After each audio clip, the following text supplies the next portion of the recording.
Mr. Curtis, would you please state your full name for the record? My name is Clinton Eugene Curtis. And where do you reside? Tallahassee, Florida. And what is your profession? I'm a computer programmer. Would you please speak into the microphone so the audience can hear your testimony? I'm a computer programmer. Mr. Curtis, are there programs that can be used to secretly fix elections? Yes. How do you know that to be the case? Because in October of 2000, I wrote a prototype for President Congressman Tom Feeney at the company I work for in Oviedo, Florida, that did just that. And when you say did just that, it would rig an election? It would flip the vote 51-49 to whoever you wanted it to go to and whichever race you wanted to win. And would that program that you designed be something that elections officials that might be on county boards of elections could detect? They'd never see it.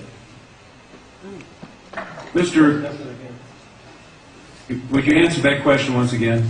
They would never see it. So how would such a program, a secret program that fixes the election, how could it be detected? You would have to view it either in the source code, or you'd have to have a receipt and then count the hard paper against the actual vote total. Other than that, you won't see it. All right, Mr. Curtis, if you had been asked, you or others with your professional expertise had been asked to design a protective program that would protect the Ohio elections from against such software to fix the election, could you have done so? If we've been asked to make a program that can fix the election, sure, anybody can do it. No, could you have designed a program or a procedure or a protocol that would have protected Ohio against this kind of rigging? No, you have to look at the source code. You have to get probably programmers from both or all parties to look at the source code and determine if there's anything in there that shouldn't be there. I mean, it's a simple program. You're adding 1 to a person's total. It's 100 lines of code tops. All right.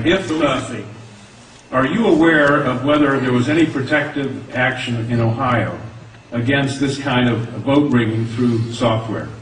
I don't know. You don't know? I don't know. You were not asked to assist in the development of any protective system, is that correct? No, I was not. In Europe, have you reviewed at all the election results in Ohio? No, I haven't. Okay.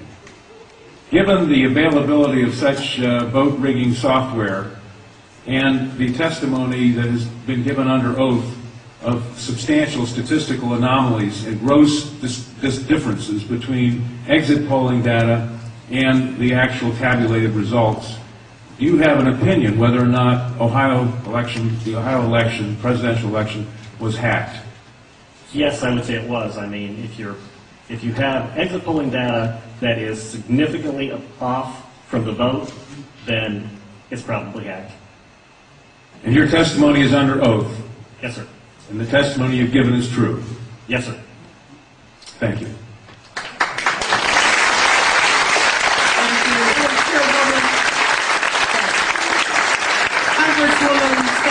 Councilwoman Waters and I have the same question. Come back to the podium. Who did you say you were asked to prepare? I was asked by Tom Feeney. He's now a congressman. At that time, he was Speaker of the House of Florida, Yang Enterprises, which was the company I work for, lobbyist, and their corporate attorney. He wore a lot of hats. And at the time, he was the Speaker of the House of Florida. Is that what you said? Yes. Okay, thank you. Congressman. You say he was the lobbyist for the voting machine company at the same time he was Speaker of the House? I don't know what the voting machine company is. He was a lobbyist for Yang Enterprises. We had NASA contracts and Yang Enterprises did what? Computers? computers. Okay, and he was your lobbyist, your company. He was the lobbyist for that company, yes. And he asked you to design a code to rig an election Yes. while he was Speaker of the Florida House. Yes. This was during or previous to the 2000 election? Yes, October into September. And did he ever express why he wanted a code to rig an election? No, I immediately assumed that they were trying to keep you guys from cheating them. So, so I wrote up the documentation of what you would look for in the source code, how you would make sure that you didn't get, taken advantage of, make sure that all voting machines had receipts, because that way you could back count the ones that looked a little funny. And I handed it over. By receipts, you mean a paper trail? Yes, paper trail. And I handed that in to Mrs. Yang and said, here's your report, here's your program. And she said, you don't understand, we need to hide the fraud in the source code. Hide the fraud, not reveal the fraud. Not reveal the fraud because it's needed to control the vote in South Florida, was what she said. That's what she said. That's To your knowledge, was this used? I have no idea. I was ready to leave, so I retired and left the company. Your testimony a moment ago, I think you said just before you left, in answer to Congresswoman Tubbs Jones' question, that, would you just repeat what you said in terms of the exit polls? Oh, the exit polls should not be significantly different than the vote. And if they were, you would conclude what? I would conclude someone's playing with the vote. Not with the exit polls? That's possible too. Okay, I was going to ask why something is definitely skewed. something is skewed in one or the other about. Right. To select which one, you'd have to see where the problem is. Let me ask you one further question. Assuming for the moment that such software, that's what you call it, such software to rig a vote was used in one or more machines in Ohio or in Florida, could you today detect that if you looked at the source code? If you get the machines and they have not been patched yet, I mean, once they get in and touch them, anything can happen. You can also set timers to that, but then you see the timers. Then you'd have to take those machines, decompile them, which I couldn't do, but possibly a Microsoft or MIT something could do. You might be able to see it. You might. Not necessarily. Depends on how good they are at destroying what they had. Destroying what they had by tampering the machine afterwards, or by programming a destroy instruction in the first place? Right, because since you didn't... Both, either or both? Either or both. You didn't actually see what's in there, so you don't know if the code is running in a single executable or running in various modules. If it's running in modules, you can make the code actually eat itself. Let me ask you one further question. I've been told that people who assume that lots of the election results, or that a large fraction of the election result in any state may have been affected by deliberate fraud in the computer, are paranoid, because in order to do that, you have to have access to thousands of machines, and that would be readily detectable. To what extent is that true? It depends on the technology you use. If you did a central tabulation machine that fed in, all you'd have to do is set a flag. You set a flag, the central tabulation machine would then flip your vote.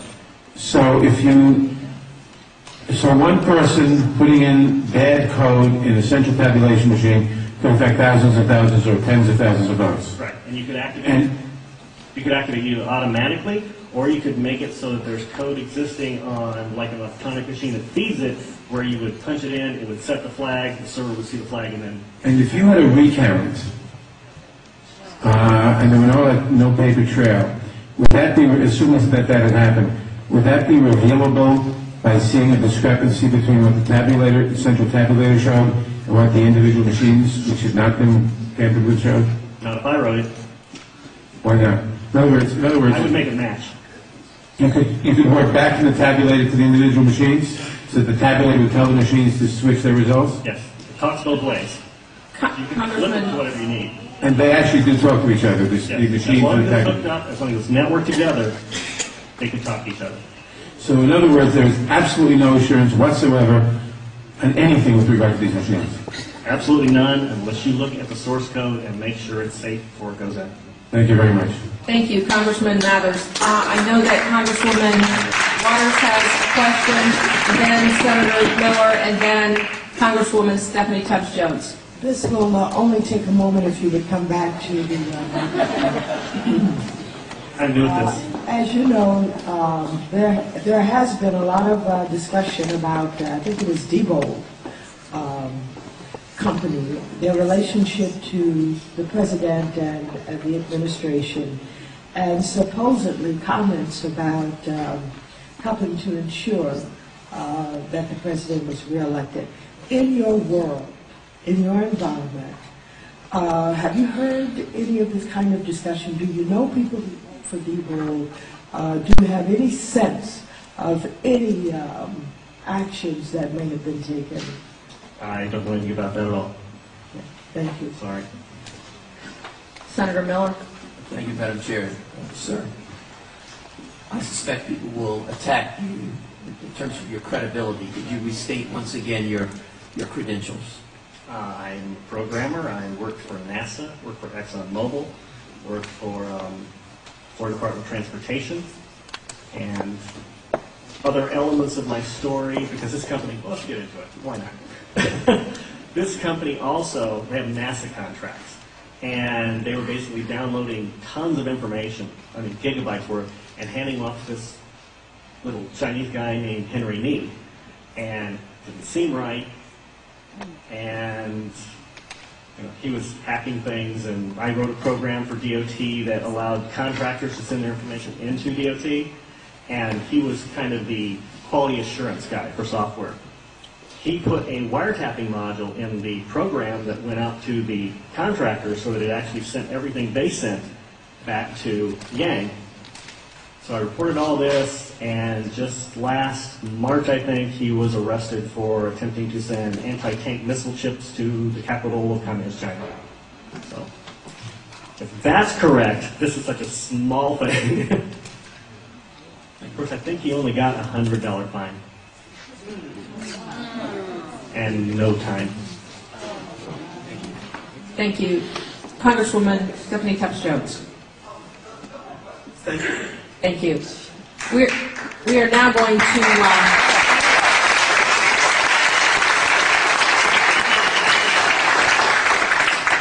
back to the public testimony.